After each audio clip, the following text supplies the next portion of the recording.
Arrasou.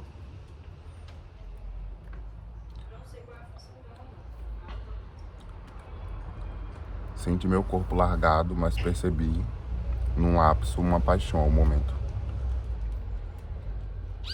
Esse momento foi uma pluma perambulando no ar, vermelha e bastante depenada.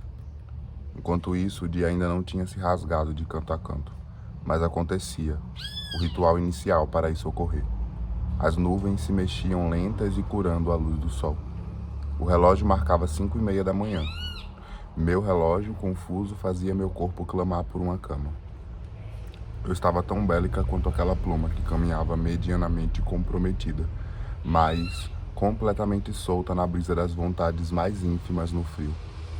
O sono me entorpeceu.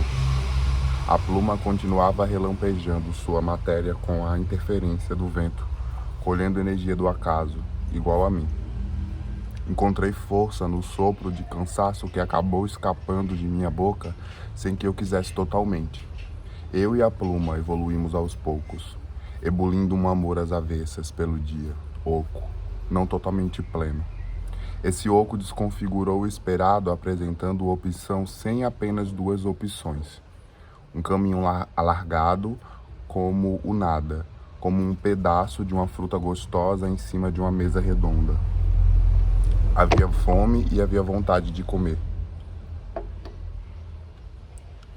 Havia minha existência, realizada por um saciar ilimitadamente livre, que coube a quem daquela pluma provou saber ou se aproximar. Não sei se mais outras pessoas se aproximaram. Se aproximaram da sensação de ser o nunca mais do que já se quer. Um estado de saúde, uma manha doce e carinhosa. O vento aumentou. A pluma vulcânica deixou as erupções aprestes, engatilhadas no vácuo. Percebi que no exterior havia interiores tão múltiplos quanto as próprias partículas de ar e os gases. Me liguei molecularmente à pluma, à sua astúcia. Comecei a imaginar ser ela e agir. Senti cócegas na boca, cantei balbuciando só para mim, para não só ouvir vozes que não eram minhas. Conversei com o medo inúmeras vezes e excluí o medo, delirei isso, aí aconteceu. Me peguei dançando na rua. Hoje vivo na antecedência do agora, me assustando, mas bem menos que antes, porque criei e cultivei uma coisa, como uma fresta, ou uma ferramenta que fresta o mundo. E não crio espaços, me desenho como um ou muitos lugares, conjuros, vivo neles, junto e permuto esse espaço com os outros. É mais complexo do que apenas criá-los, até porque a pluma me ensinou não só a voar, mas a burlar tecnologias.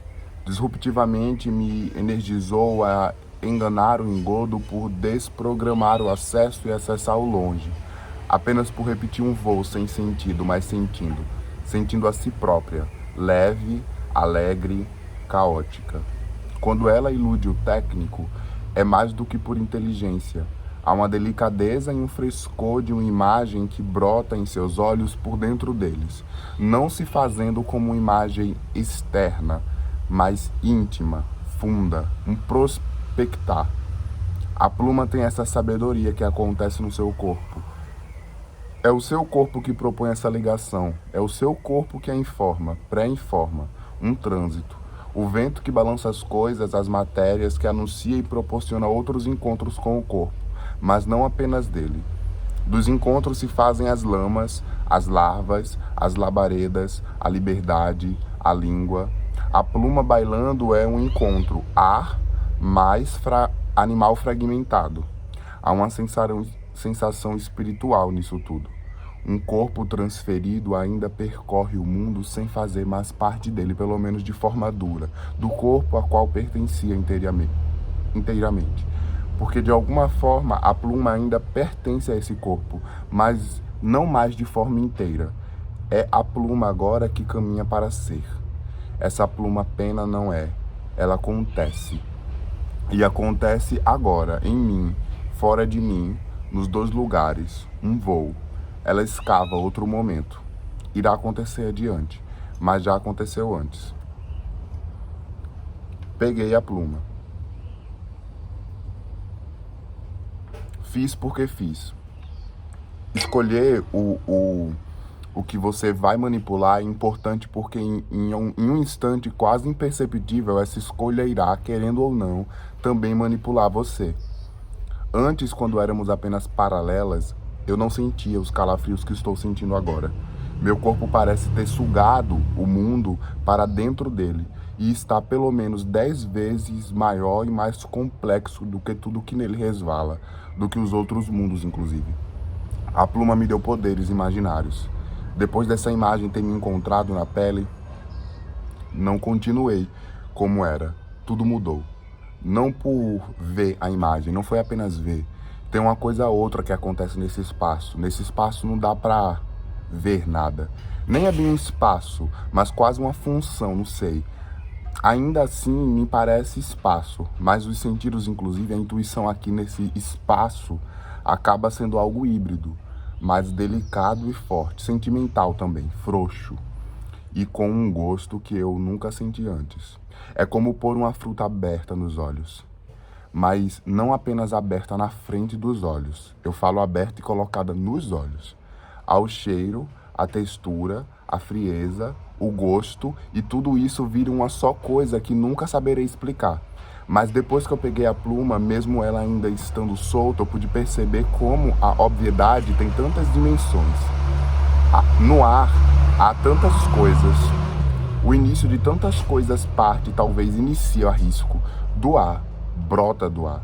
Tudo que já nomearam e o mais assustador, tudo que ainda irão nomear tem alguma ligação com o ar. A nomeação acaba sendo descartável, mas ainda assim é para muitas algo escolhido. Arrisco que isso é de uma ordem próxima do momento que falei aqui sobre o delírio, mesmo que se dê nomes em outros símbolos. Mesmo que formando ou construindo uma escultura, duas, várias, para nomear, apelidar algo. Mesmo que em silêncio, também e até sem ação.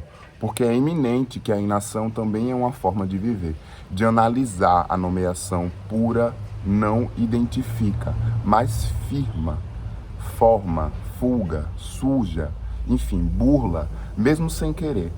E isso que é estonteante, mesmo quando ninguém percebe que é. Encontrar a pluma foi uma ligação. Com a pluma pode-se também interromper alguma ligação. Interromper um mundo, construir uma barreira, um parapeito de cabeça, de corpo, de alma.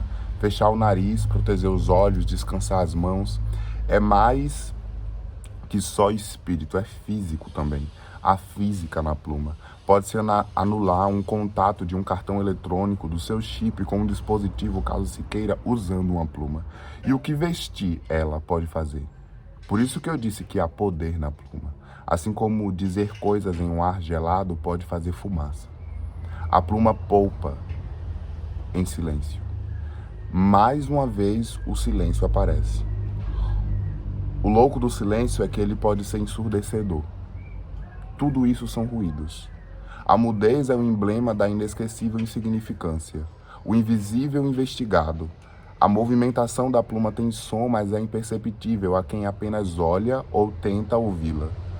Ao se despir no silêncio, a pluma se coreografa e entra em devaneio, porém sem alarme, ela só age. A pluma, quando dança no vácuo, me diz que há uma junção entre a marca do trauma e do acontecimento com a mudez, apenas porque o vácuo é também algo de compreensível preenchimento, algo que convida que eu possa dar a ele a coisa mais superficial, porque nessa superfície inteira, já que não há separação entre física e metafísica, as mais densas coisas estão, residem, povoam. A pluma sobrenada no ar sem cor, assim como a lua. A pluma me fez acostumar os olhos com um movimento que nunca vi. Mostrou-me que a sua própria liberdade não é livre, porque ser livre não é ser solta. E essa foi uma das únicas coisas que a pluma me ensinou, mas que eu não quis acumular. Fiquei com um movimento, que mesmo teimoso ainda me convencia que a teimosia é um momento liberto do que se esperava executar. Agradeço a pluma que me deixou a sós com o silêncio. A pluma me lembrou a agarrar o momento, mas apenas os desejáveis, dizendo ainda a importância de esquecer os que eu não queria. Porém, para isso, eu lembraria deles eternamente. A pluma me falou que desenhar coisas com o corpo completo no ar sem deixar rastros é ser livre. Mas a pluma nunca disso soube. Ela apenas fez. É como se a pluma tivesse me dito que viver é esporadicamente, e esporadicamente vi a pluma viver no resvalo de si, inventando seu caminho, seus próprios desenhos, delirando a si. E aí nada parece com o que se imaginou, porque partiu de onde se partiu em pedaços, em um instante diferente que sempre brota nessa trilha que apelidaram de vida. Não se extingue o tempo, ou se revela, anuncia, ou se apresenta apenas. Se apresenta que em alguns espaços o tempo pressuposto não dura. Mas essa fala não é vaidade ou algo supérfluo, porque se faz articulada e viva com a própria pluma, que ao experimentar ir sem passado, sem presente, sem futuro, fica. E isso não é uma totalidade, mas um desenho, um desabafo, bem abafado de quem, ao se inventar assim na trilha, no abandono de um único e humilhante tempo, no deixar para trás de um movimento orquestrado, se sente como a pluma uma existência, ou porque respira, ou porque baila no ar.